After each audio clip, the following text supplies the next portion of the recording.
Youpi, on va taxer encore une fois les méga méchants ultra méga riches. On va leur prendre 2% sur leur patrimoine pour pouvoir reverser ça à tous les petits pauvres de France. Regarde comment ils étaient contents à l'Assemblée d'avoir voté ce nouvel impôt supplémentaire. Votant 186, exprimé 155, majorité 78 pour 116 contre 39, la proposition de loi instaurant un impôt plancher de 2% sur le patrimoine des ultra-riches est adoptée. Eh ben ils sont contents. Ils ont tout simplement voté une loi qui vise à prendre de l'argent qui pour l'instant n'existe potentiellement pas. Bah oui, je vais t'expliquer avec des petits chiffres, tu vas voir, on va pas se faire mal au cerveau, on va prendre des trucs très simples.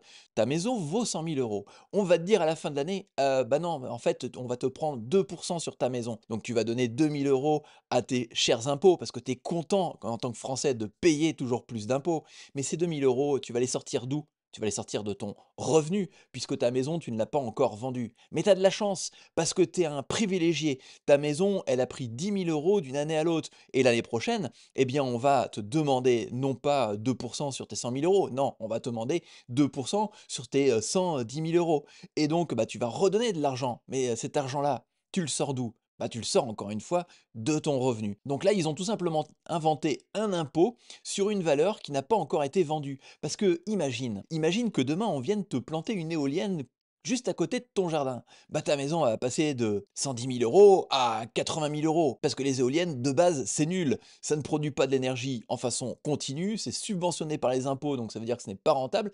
Et en plus, quand on la plante juste en face de chez toi, ça fait baisser ton bien immobilier. Sauf que dans l'histoire, bah, tu auras perdu 2 3 années à 2% de la valeur maximum de ton bien, mais tu ne pourras le revendre que 80 000 euros. Donc tu auras perdu énormément d'argent dans l'histoire, sans compter le fait que, bah, comme tu auras vendu ton petit bien à 80 000 euros, tu vas pouvoir avoir le droit à ta petite taxe, à ton petit impôt, à ton petit retour de bâton du service des impôts parce que tu gagnes trop d'argent avec ta baraque. Ben, c'est exactement ce qui se passe pour les ultra riches. Alors, je t'avouerai que de toi à moi, je sais pas pour toi, mais moi, je les paierai pas les 2%. Cette mesure est intéressante parce qu'elle va rapporter à l'État entre 10 et 15 milliards d'euros. C'est pas mal de récupérer 10 à 15 milliards, mais encore faut-il que cet argent-là soit bien dépensé. Je sais pas si tu as suivi dernièrement, j'en ai fait même une vidéo, l'histoire de l'AFD, où Sarah Knafo avait balancé quelques petits chiffres qui, à première vue, n'ont pas l'air de plaire beaucoup à l'Agence française du développement. Et elle a rebondi dernièrement avec de nouvelles affirmations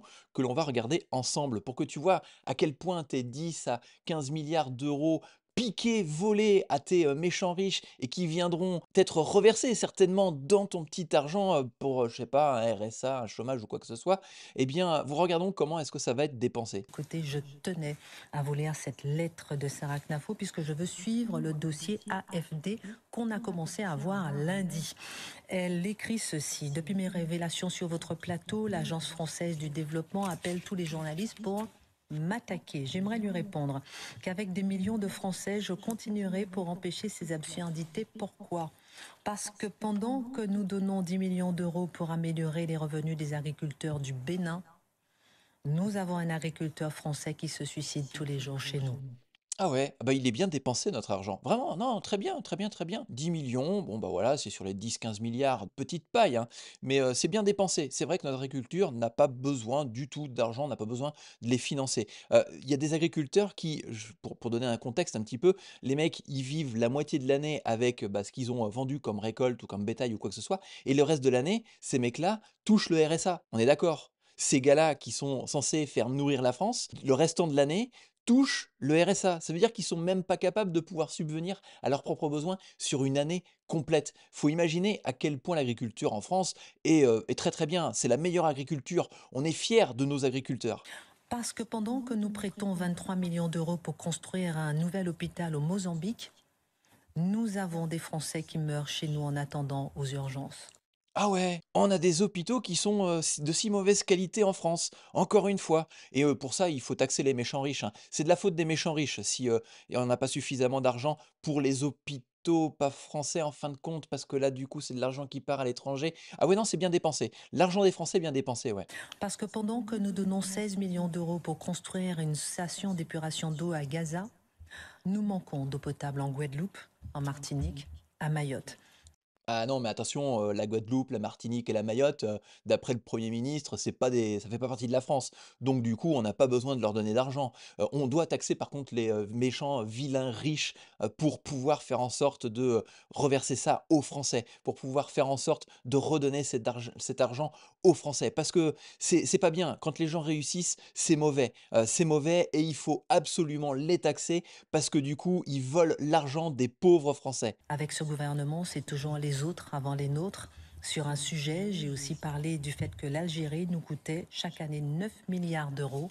C'est 3 fois plus que le budget de l'outre-mer français, qui est d'à peine 3 milliards par an.